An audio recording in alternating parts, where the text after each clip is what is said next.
Well, Solo Ball will play for the Huskies again. It's just not going to be next season. The junior guard will undergo wrist surgery and then take a medical redshirt for the upcoming season. The school announced that yesterday. And if you were following along with me throughout my NCAA tournament journey from Philly to DC to Indianapolis, when I talked about the injury report, it was never Solo Ball that I was really talking about. It was Hallie Stimmery Jr. and Jalen Stewart. But Solo hurt his wrist back in December against Butler, and then he missed just one game, and then it was kind of business as usual. We saw him every night. So the thought that Solo was battling this injury wasn't something that was being talked about consistently throughout the season, but Solo never really got into a shooting groove this season, and that was something that he was frustrated by, especially in the tournament. There were points in some of these games against UCLA and Michigan State where they would get the ball to him on the arc and nothing would come down, and you could just feel his frustration. Even if you weren't on the sideline up in the rafters, we could kind of feel just how frustrated he was by the inability to knock down threes. Now, he shot 41%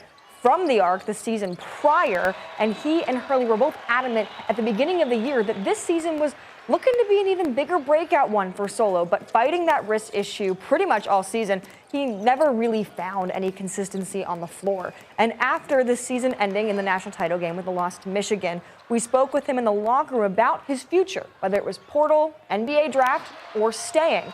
Now, this is a guy who has a Husky tattoo on his leg, so I don't think entering the portal was ever really something he actually considered. Now, Dan Hurley said in a statement that Solo Ball is a true Husky, and he described him as a warrior. Hurley also said that he's going to get his wrist healed, come back next year as, quote, one of the best point guards in America. Now, while Solo Ball will be on the roster as that medical red shirt, he's obviously not going to play next year.